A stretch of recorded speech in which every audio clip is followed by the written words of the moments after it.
So I'm just going to do an acknowledgement to country before we hop into today's episode, especially considering the topic of today's episode. So we acknowledge the traditional owners of the land on which we gather, the Turrbal and the Yuggera peoples here in Meanjin, Brisbane. We pay our respects to the elders past and present, and we recognise that sovereignty was never ceded. This always was and always will be Aboriginal land. And given the context of today's episode, we also want to extend our respect to all cultures and communities who reside on this land. We honour the rich diversity and contributions of people from all backgrounds and strive to foster a space of inclusion and respect. In our commitment to decolonisation, we recognise the importance of addressing historical injustices and working towards a future where all voices are heard, respected and celebrated. Now, we'll hop into the episode. Woo!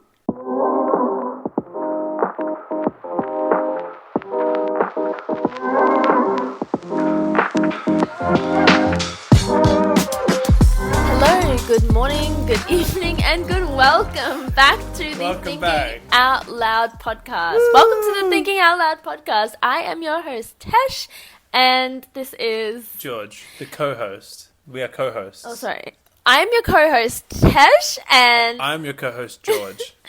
And if you are new here, the Thinking Out Loud podcast is about having honest conversations about real topics, unfiltered. So we're not here to be experts, we're not here to teach you anything, but you might learn some wisdom along the way. We will not be held liable. We will not be held hostage. We will not be held liable. But yeah, so it's been a little while. The last episode we did was a little bit of a game that we played. We played Celebrity Heads, and we're back in with a bit more of a serious episode. Yeah. I'm going to ask you a question. I feel like if you know about this, and I feel like a lot of you, I feel like the whole world knows about this. And this is going to lead into the topic of today's episode. The Ambani wedding.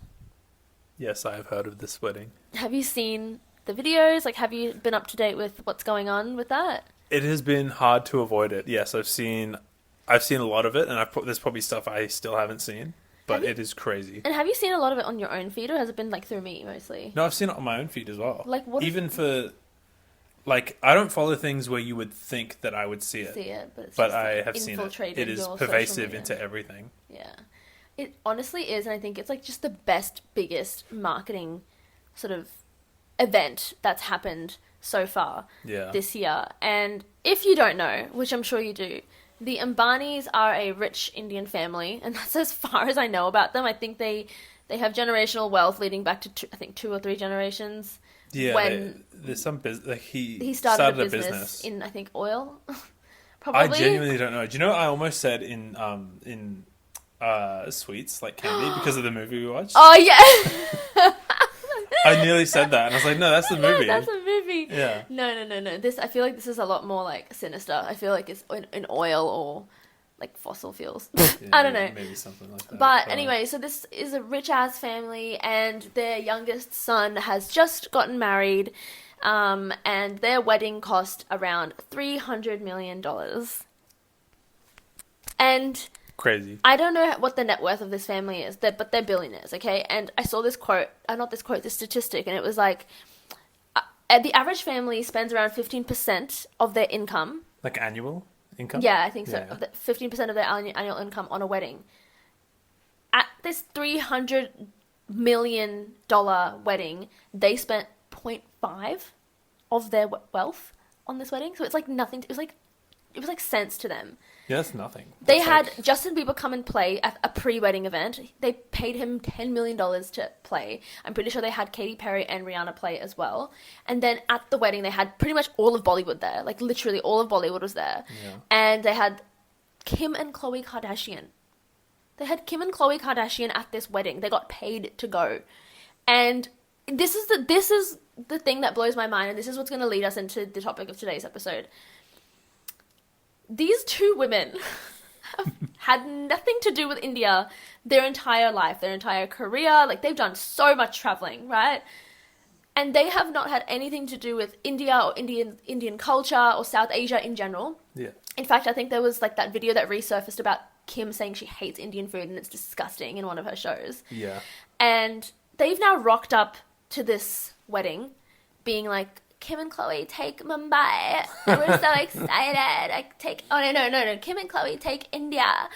And and they're wearing this, like, probably $1 million outfit, and they're in full glam Bollywood mode, and I'm just like, this feels so performative, and this feels so fake, and this just feels like you don't know a single thing about this culture. You've been disrespectful to this culture in the past, and now you're out here flaunting it. And, like, getting photos and, like, videos done and stuff. Like, there's the one of her feeding, like, kids, and they're all sitting on the floor, and she's feeding them, like, food, and she's, like, getting all these great little pictures of it and stuff. It's just, it feels so... perfectly curated pictures too. Like, they look stunning, like face beat, like they look amazing. And I think that's the photo that pissed me off the most, of them feeding these little children. I was like, okay, Kim, you are a millionaire. You have had how many ever years to care about the kids in India, or to care about anyone in any country ever. Like, why now? Like, why did it have to take this billionaire's wedding for you to come to India and give a shit? You don't give a shit. So the topic of today's episode, and I think this is actually even deeper than the topic of today's episode, like what the Ambanis, like, it goes deep. It goes... Like, yeah, that's something else. It goes deep. There's multiple things, especially with Ambani. It incorporates, like, what we're seeing with all of these celebrities who are going to this wedding, who aren't Indian, or perhaps haven't explored Indian culture, or just different cultures in general. We're seeing a grand case of cultural appropriation. And what I mean to say is it goes deeper than that. This topic of what they're doing is more than cultural appropriation, but cultural appropriation is a part of it. It's a part of it, yeah. It also has, I think with the Ambani wedding as well, it's wealth disparity is another thing. Yeah. It's a big topic in that. So cultural appropriation is more what we're talking about here. But when we really think about it, it's interconnected. It's interconnected. It's interconnected in this instance, but I think it is important to note, just now that we are talking about the Ambanis, and before we step into, I suppose, what is cultural appropriation, the wealth disparity in India and the wealth disparity, like, in the world, like, just seeing this wedding is so bizarre to me, and to so many of us, to see how they are publicly displaying their wealth. It's very tone deaf. It's so tone deaf. What's happening around them. They don't care. And when I heard the quote, or what am I saying? When I heard that their venue that they had the wedding, like, events at was down the road from India's largest slum, I was like, are you joking? Yeah, that's just blatant. I spoke to a friend who said to me that she understands, like, why people are upset, but also that it's not up to the Ambanis to solve poverty. Like, it's not up to them, it's up to the government, and the government's corrupt, and, like, you know, and I wholeheartedly agree with that, and that we need to be fighting the government, not people who are rich. Mm-hmm. They just happen to get rich because they beat the system in a way. Yeah. But I feel like, that's a whole other topic. I'd love to know, like, if anyone's listening to this right now, what are your thoughts on the Ambani wedding? Send us a DM, comment below in the, wherever you're watching wherever you're watching or listening to this. What are your thoughts? But we'll step away from that, because I feel like that is a rabbit hole of a conversation that I could go on forever. Mm-hmm. Yes.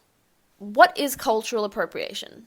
And, define cultural appropriation for me. Okay. I think I say to the white man. Exactly, yeah. Give me the question. I think, it is taking a tradition, or taking a tradition or something like a sacred act or item or like anything, like it can be recipes, clothing, fashion, traditions, taking that from something of significance from another culture and taking it as your own without acknowledging where you have got it from and where that came from and the importance of that thing to the people you took it from. Yeah. I think that is so succinct. And what are your thoughts on, like, why do you think people don't see it? Like, you know, when this is happening all around us, there are so many times we see cultural appropriation taking place, like things like, for example, Kim and Chloe. I think it's cultural appropriation because when it suits them, they will lavish in Indian culture. Kim even posted a photo of Princess Jasmine. And when the Disney princess? Yeah. She's Middle Eastern. She's not even Indian. Yeah. So that's like a blatant, like, you are not aware of this. You have not done enough research or even tried to learn about this culture that you mistook Princess Jasmine as Indian. just because she wears similar clothes. Yeah. So it's things like that. And then, so I guess my question is like, why do you think, because you've seen this happen, you even saw this on my video where I posted a video of me talking to my mum about this thing that's happened in Australia recently. A brand, like a female clothing brand, and they had released these earrings. And these earrings are very, very clearly jhumkas, which is a traditional style of earring that has been worn by South Asian cultures for like centuries. Like I googled it the other day and I can't remember what it was, but it was like thousands and thousands of years. Like that's how far back it's gone, this shape. And in different cultures and different religions, that jhumka holds different cultural and religious significance. And this Australian brand is selling this exact shape and calling it the Farah earring. The Farah earring. If that's not the most like white. Farah is like a white ass name. Farah. And they're calling it the Farah earring, and then in the description it says this is a Bohemian luxe gold earring, you know, for your Bohemian luxe needs. I don't know, like yeah. And I was like, that is cultural appropriation, because the shape is like literally looks the exact same like all the jhumkas I have. All my Indian friends, all my South Asian friends who have jhumkas have always looked like that. It's like that very iconic bell shape of an earring, and they're calling it the Farah earring. Now, I made a video with my mum telling her about this, being like, this is cultural appropriation, alongside this other trend that's recently surfaced of a dupatta. So a dupatta is like a scarf that South Asian people wear with their outfits, and it's just a scarf, but the way that it's worn is why it's so special to South Asians, because anyone can wear a scarf, but the way that it's worn kind of like around the neck like this or hanging like this, it's called a dupatta. And you've got another brand doing the same thing, being like, oh, this is giving like very European, like summer wedding guest vibes. Like it's very Scandinavian. Yeah, very Scandinavian, very chic, effortlessly chic. I'm like, oh my God, that's a dupatta. Like, and it was literally a girl wearing a dress or skirt that kind of looked like, you know, yeah, just a dress or a skirt, and then wearing this dupatta and then being like, ooh, effortlessly Scandinavian chic. Yeah. So I say this, and I've got people in my comments being like, this is like, what's your problem? Like, you know, then you shouldn't be wearing Western clothes if you're complaining. Then you shouldn't be driving a car because, you know, that's a white person made that. Mind you, there was lots of supportive comments too. Like, majority of it was supportive comments from South Asian people who found that this was such a relatable piece of content and were like, thank you for speaking up because this is wrong. But you had those few, like, just very entitled, privileged people saying things like that. Like, why do you think they say that? Like, what's going on in their heads? I think there's...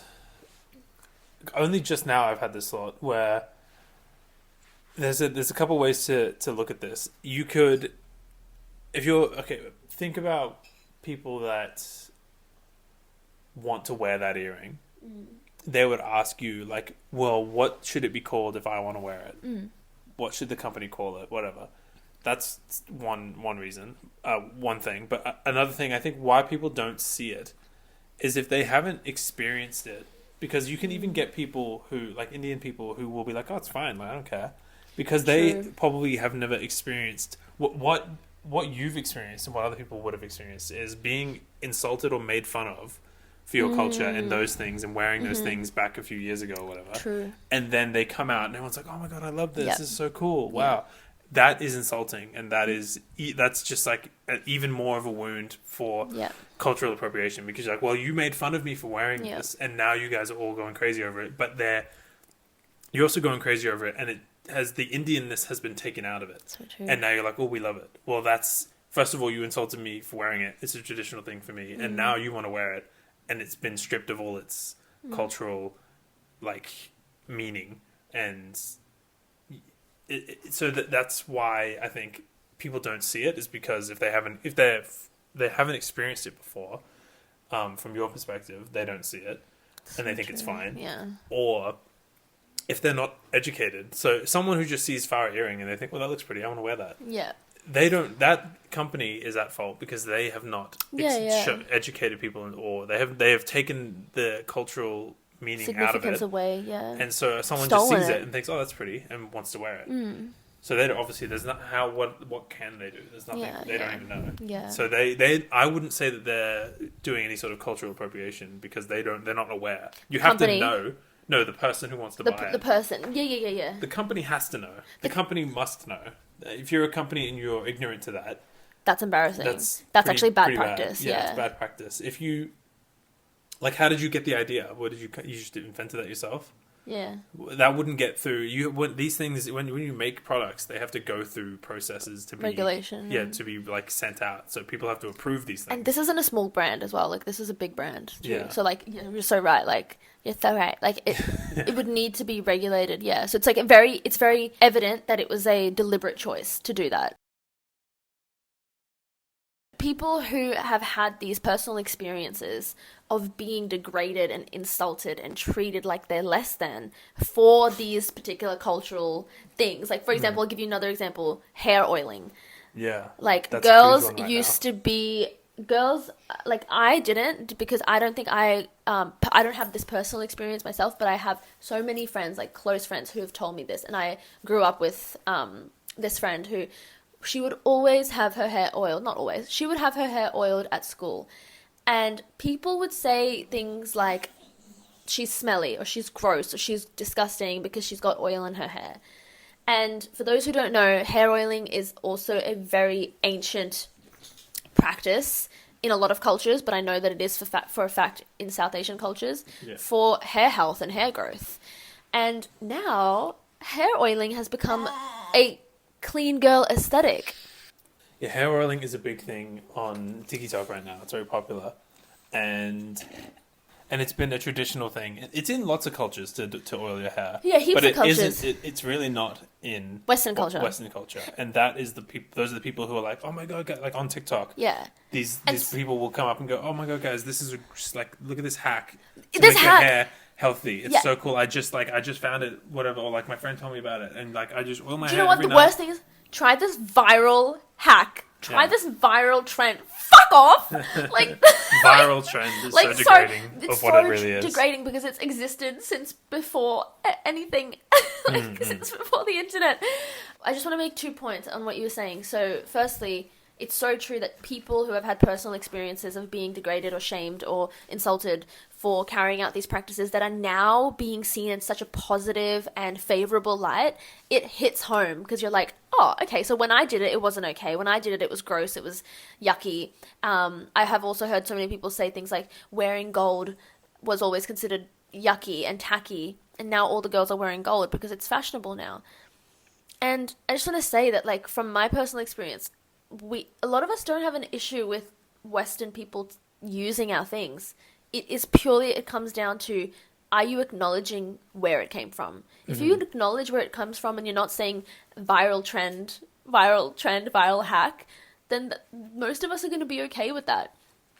Second point is as well, I think that this feeling of being upset when people have these sort of conversations and cultural appropriation happens is because it's deeply rooted in these intergenerational experiences of colonization. Yeah. And people of color and people, like, I suppose, from Eastern backgrounds and so many different backgrounds are so used to the West stealing things from them. And it's like, time and time again, things have been stolen, traditions have been stolen and then colonized. And so it's heartbreaking to see that, like, we have been doing so much of our own internal healing to decolonize so many of these practices, to bring them back, and for us to feel safe to practice these things without feeling like we're crazy or that we're different or we're yucky. And I suppose the fact that the West can so, like, effortlessly take it, and it just becomes like such, I don't know, just such a benefit to their life, even though, like, we knew that it was for us, but we didn't feel safe enough to express or to practice that. And then to see it then just be taken from you and be like, they can just do it so effortlessly, it kind of just, I don't know, hits home. Because you're like, oh, okay. Yeah. Oh, okay, I'm allowed to do this now. Okay, but I now have to unpack all these years of thinking it was not okay to, like, be finally comfortable in doing this again. Yeah, exactly. Yeah. So how does a culture actually claim ownership of a tradition? How does something become an Indian tradition or a Chinese tradition or a Greek tradition? How does how do we get to a point where this is for something to be cultural appropriation? How does a culture claim ownership of a particular thing?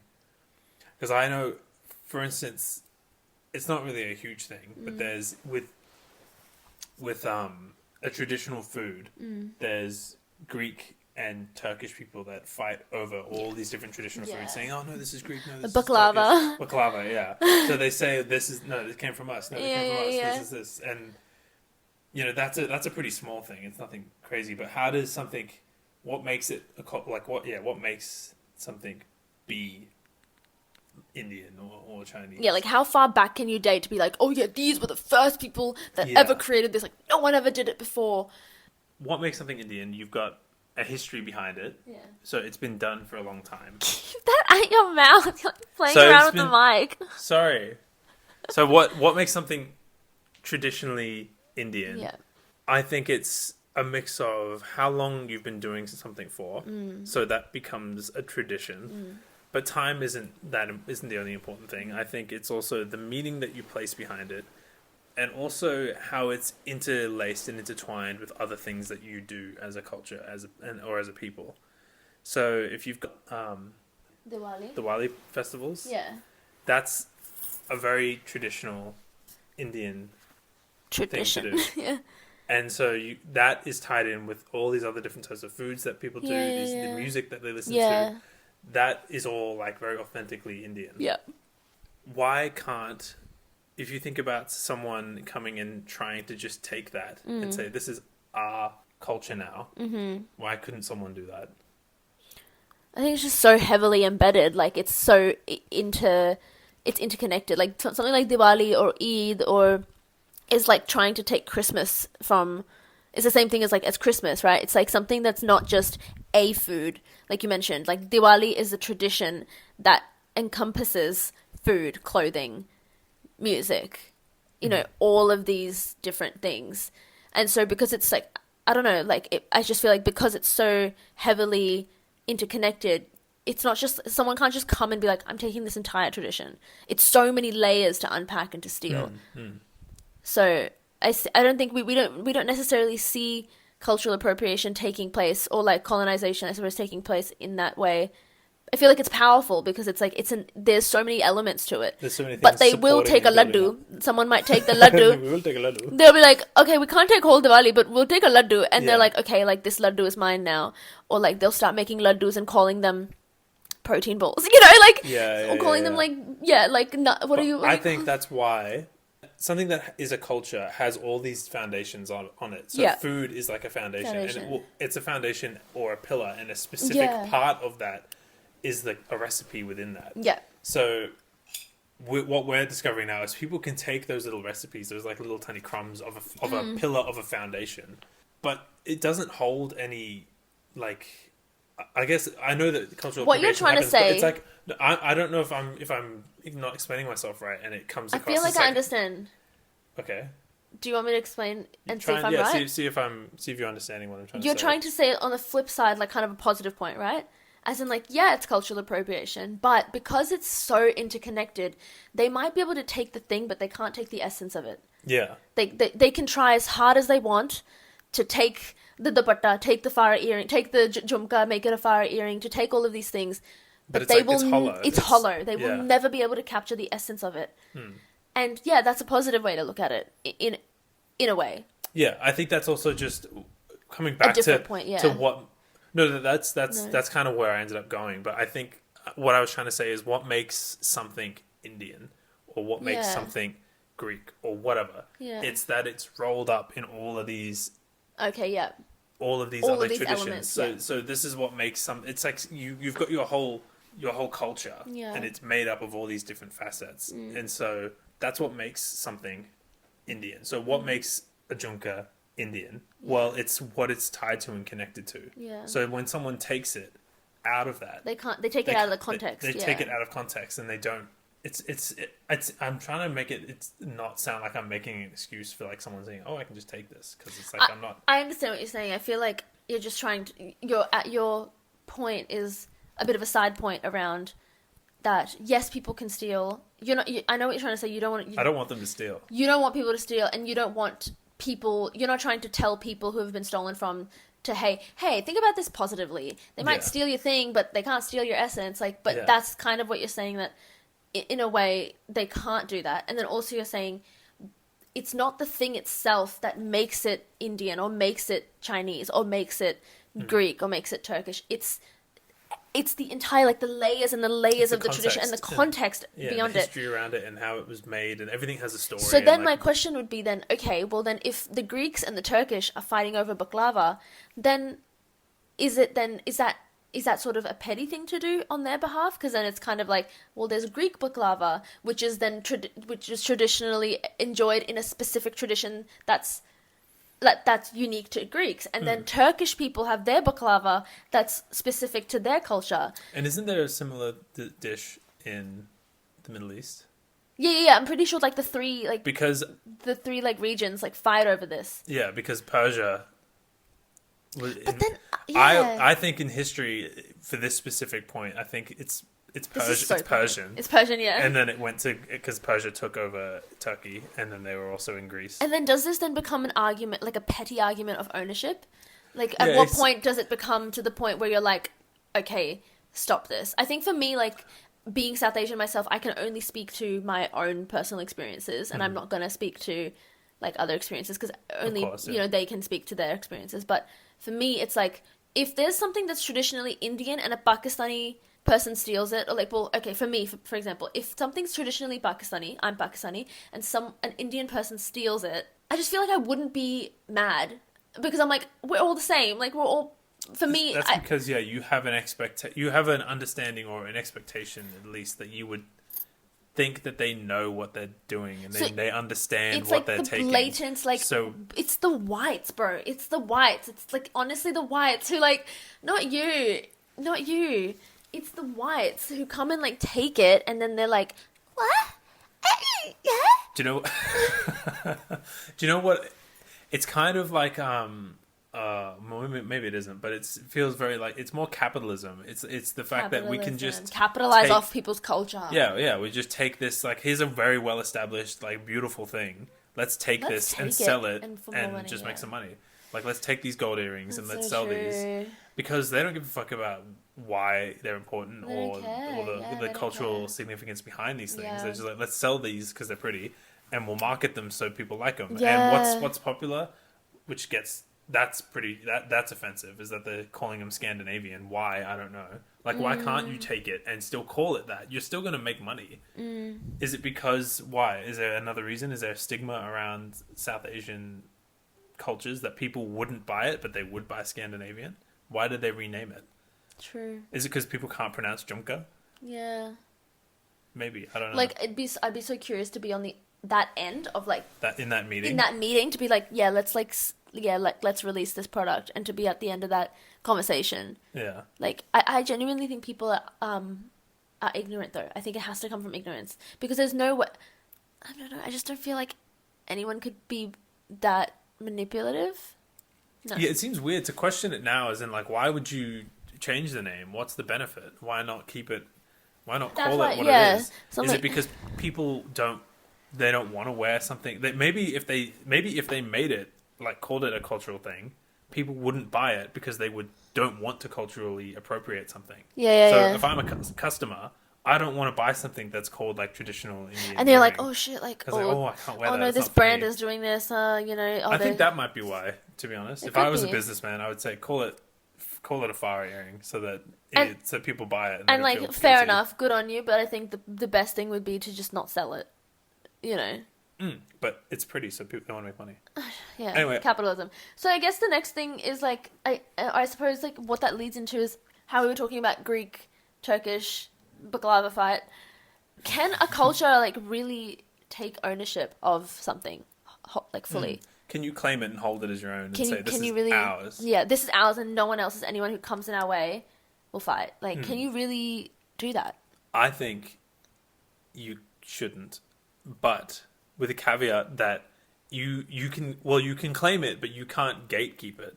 And what I mean by that is, if there's another culture, because there are other cultures that have similar traditions, and this is another point I made. Well, I have a note for it because I was thinking about it. This is another point where you've got a lot of cultures that evolved in a world where, like, you don't evolve in isolation.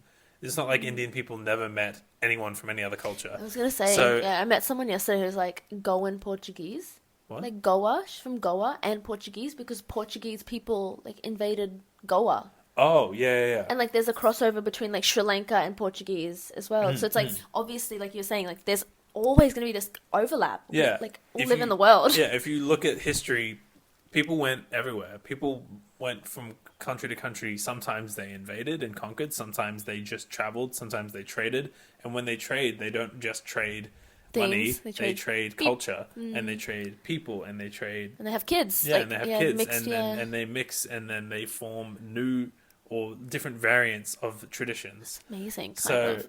yeah, I love that. Yeah, so It speaks to like human, like our humanness. yeah, That we are all just one. At the end of the day, we are all just one. When you strip back all of these layers of like even culture, like this is a very like human construct when we talk about cultural appropriation. When you strip back everything, it becomes very spiritual. That like, oh, we're actually all the same. yeah. Yeah. Anyway, sorry. That was So no, I just think you can't. You can and you can't. You can claim something as in like this is ours, that we practice this tradition and this is within our culture. But you don't gatekeep it from other people, because first of all, you shouldn't if someone wants to know about it and they want to engage in your culture, most people welcome that, and they love the opportunity to share their culture with others. Yeah. So that's what I mean about you. It's weird to gatekeep something like that. And That's then like the person thing, in my comments who said this is gatekeeping, and everyone was replying saying like, we're not gatekeeping. We're saying, please wear the jhumka, but just say you're wearing a jhumka. This is people in this is a huge. This is the pet cognitive peeve. dissonance. Yeah, I don't know. It's a huge pet peeve of mine, and it's a huge thing that was in those comments. Is that people think you're gatekeeping? Like they don't know, fully understand what appropriation is, because I don't think they've experienced it, or they just they don't get it. They don't understand, because this is the psychology that I want to understand. Like, what is like? Is it the cognitive dissonance? Like, you just cannot handle like being challenged or being told that you might be a part of something wrong. Yeah. Or hurtful. Like that you might be potentially the cause or part of the cause of hurting someone else. Like, and you're like, this is like the veganism argument, right? Yeah. People have so much cognitive dissonance when it comes to like being challenged that you're partaking in mass slaughter of animals, and they're like, no, like. Yeah. I think it's the same. I think it fits Same in concept. that. Yeah. Like people don't want to feel guilty. Guilty. Yeah. Don't make me feel guilty. Yeah. For my choices. Yeah. Oh, okay. But so people are so defensive in that way, or they're so like scared to be outed. But this is the thing, you've been tricked by a company that sold you earrings that you had no, you can claim ignorance, I think, for the most part, for things like that. Not everything. You can, especially in the comments of your particular video talking about the scarf. If someone bought that scarf from that company, they could claim ignorance, saying like, "Well, I didn't know, but you've educated me now, and I can change and make a different choice, or I can wear it. And when someone asks me, what are you wearing? I can tell them, explain, or they can at least make it known what they're wearing. So this gets into cultural appreciation, which I think is it's essentially the opposite. You've got appropriation and appreciation. If you can wear, I think it's fine to wear something from another culture or do something that another culture does, if you are acknowledging that what you're doing belongs to that other culture. Yeah. That's it. I think So that's true. totally fair, Totally and then that's allowed. And that's what appreciation is. And it's like, yeah. And I guess, like, yeah, that's it. It's so easily explained, and it's like, it's still not understood among so many. Like, because I think of, like, festivals, for example. Like, going back to how we were saying, it's like a cycle, right? So it's the cycle of a person of color has a tradition. They are made to feel bad about this tradition by the majority culture, the West usually, because often it's happening when they're living in a Western country, like the Indian diaspora, the Indian diaspora, for example, like they're living in. Let me just paint a picture. I feel like it's a cycle. So you've got a person who has a rich history and tradition, and things that they do that's a part of their culture. They most of the time have moved to a Western country.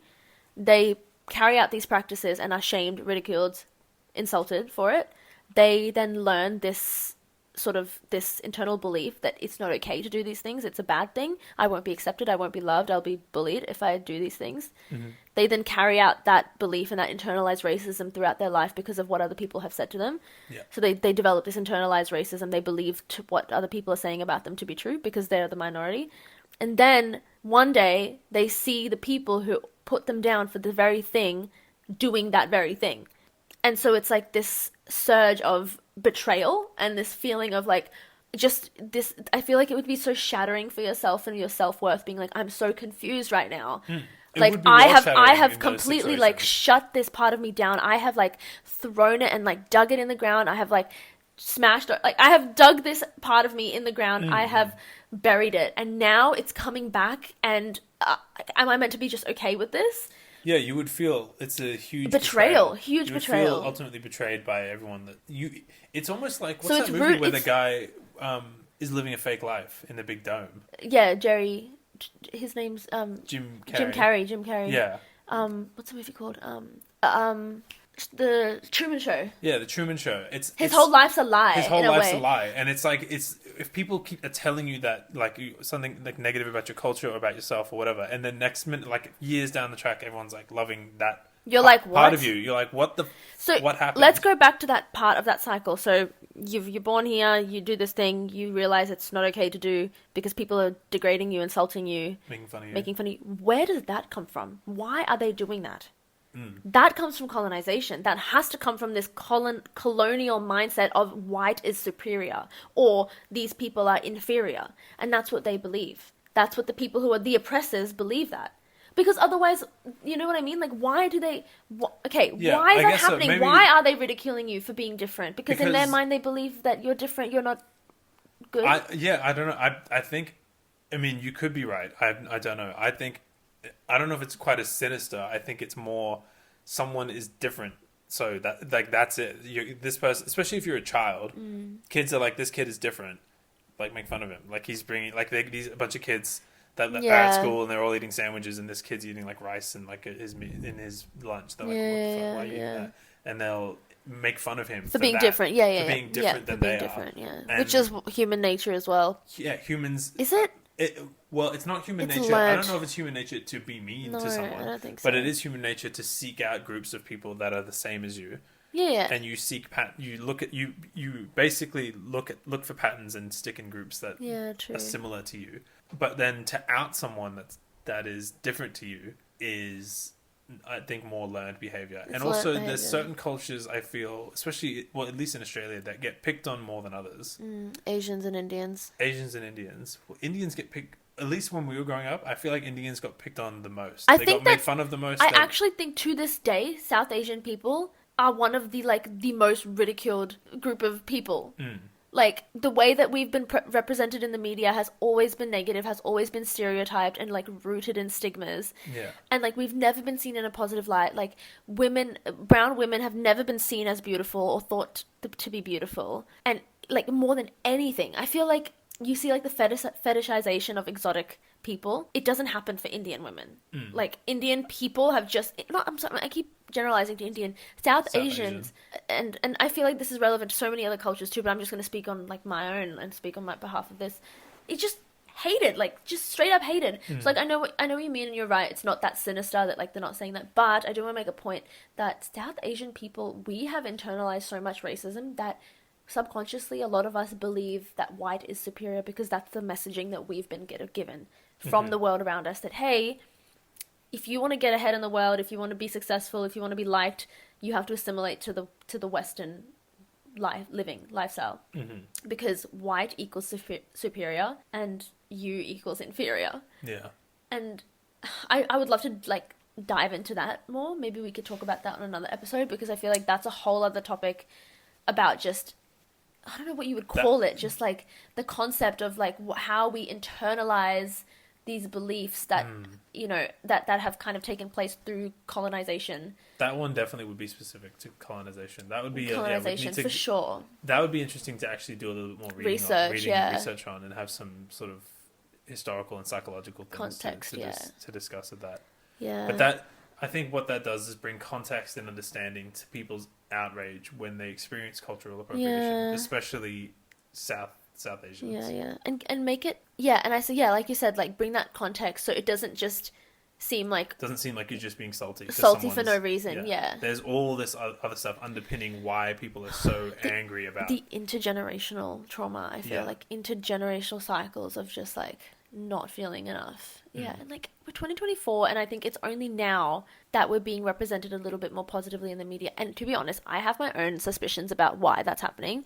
I don't think it's like I maybe I'm just like skeptical, but I don't feel like South Asians are being seen in the media more now in a positive way because people are like, oh shit, this is actually a pretty cool culture. I think they're just like, oh, this looks profitable like right now. Like the South Asian people are speaking up. It's an untapped market. It's an untapped market. Like South Asian people are like very, they're getting outspoken now. There's more South Asian content creators online, more influencers. Okay, let's tap into this market and make this accessible for the West. And capitalize off these people and give them this give these poor starved people a voice that they never had. Yeah. Do you see what I mean? Like, it's such a cynical way to look at things. I know it's but so it cynical. feels like you're so. I'm so mad at and you're what is it? You're so paranoid or like. Yeah, you're right. What is you're it? right.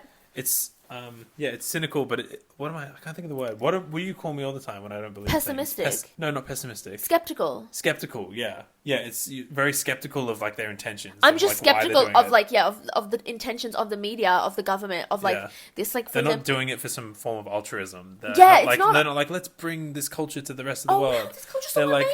Yeah. Wow, how did we never know about this? Oh, this is so new. This is so fresh. It's like, bro, no, like people have been making music, art, all this stuff for centuries, and like, There's something I wrote here though Yeah. to go back to appropriation. Appreciation, and I kind of want to read it just out because it was just do it. so. Slay. So I had this like question and answer thing written down of so this goes back to how we claim ownership of a cultural tradition. What makes something Indian. Chinese, Greek, etc. And then we talking back on all cultures existing today are products of absorbing, copying, evolving, and modifying, and sharing their ideas and practices with each other. So can we really claim complete ownership of something? Sharing this world together. While we share this world together, it's hard for any culture or people to not evolve together and end up sharing similar traditions. Because no culture, if we think of them as people, individual people. They didn't grow up in isolation. They grew up with each other. Yeah. So I think that's the beauty of like cross-cultural traditions. Wait, ones that are shared amongst others. Finish your point. I was just saying. So, however, where it is known, it's important to acknowledge where a tradition has been borrowed from in order to respect and appreciate each other. Yeah. Each other's cultures and their collective contributions. Yeah, that's so true. So without doing that, we can form negative opinions of other countries. For example, we can say, what have they ever done? So an example of this Aboriginal and Torres Strait Aboriginal and Torres Strait Islanders. So people saying like exactly like what have they ever done, and they think that they've done nothing, and because they treat them as if they've done nothing because it doesn't fit their context of what they see as achievement as well. Yeah, exactly. Well, yeah, that's one thing as well. Yeah. And some people just don't know their history. Yeah, they don't know the history of. They don't know anything about Aboriginal culture or what they like, how they developed and what their traditions were. They don't know that if they were more. They don't understand. If I said that they were more nomadic. Yeah. People be like, what the fuck? What do you mean? I don't know what that means. So they lived for centuries and they never built a building. Yeah, because they didn't want to, bro. That's not how they lived. Yeah, that's not how they lived their lives. It's giving capitalism. Yeah, they had a way of living that worked for them because they were here for so long, and they were happy and healthy, those traditions, and they were living their lives. And that's so crazy and so true because, like, going back to that concept around they're not educated about it. When we were at school, like, our curriculum was shit when it comes to teaching us actually about Aboriginal and Torres Strait Islander and like First Nations culture. Yeah. We learnt mostly about colonization, like colonized Australia. About when and then they Western, sprinkled it in. Oh, by the way, the Stolen Generation. That's pretty bad. Yeah, well, that's it. That's it, and that's still the same thing. It's still like, there was.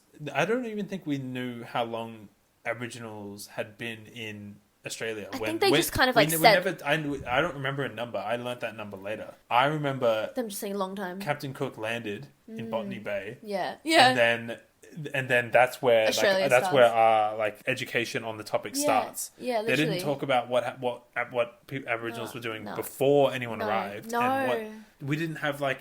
True. That's what I mean. There was no True. education on the stuff that happened before. So Yeah, they this is spoke why about- people think of Aboriginals in the context of colonization, and so that's why we don't. Yes, Yeah. because if you're painting a story, who's the villain in the story? I mean, I guess like in a way, the Captain Cook's the villain, but in a way, he's like the hero. He's come and like found this country, and he's found these people who've just been fucking around for centuries, centuries. That's how it's told. But, They've yeah, just been just one-sided, chilling there, doing whatever. Fully, yeah, that's so true. They're starting the story towards the end, like especially for Aboriginal people, like feels like a fucking ending for them. Yeah. Starting it right at the end when he arrives and changed their lives for the worse. God. So this is my point essentially was about cultural appreciation and why it's really important. Yeah. So some people might go like, oh, why should I have to acknowledge it? This is another comment that was in your thing. Someone's like, do I have to acknowledge everything I'm wearing? Yeah. So when I go to a friend's house and I say, oh, I'm wearing this, it's from this culture and this is it, and then you have an hour lecture. No, it is obviously not about that. Yeah. It is about understanding, like when you know something, Yeah. and if the opportunity arises that someone asks you, or just knowing, where it's known, to be able to acknowledge, even if you don't have to say it out loud, to be appreciative of where this certain thing came from and the cultural significance behind it. And the reason that that's important is because you will then get a better understanding and appreciation of other cultures around the world, and you will not be someone who is ignorant to those around you and think less of another culture because you think that they haven't contributed anything to the world. So there was a joke TikTok as well that we saw that was really funny, and it was a joke. But this girl's like, what has India ever done? Like they don't even fight wars. Like what have they ever done? That was like literally. Do you know which girl that was? When you were talking, I was going to bring that up next. Yeah. It's I'm looking for a man in finance. Just fun. It's that chick. That girl. Yeah. And she's like, yeah, India is like the most unproblematic country. Like they like don't like they're not fighting the war. Like I respect that. I respect that they like don't get involved in like the war. But like, what have they ever done?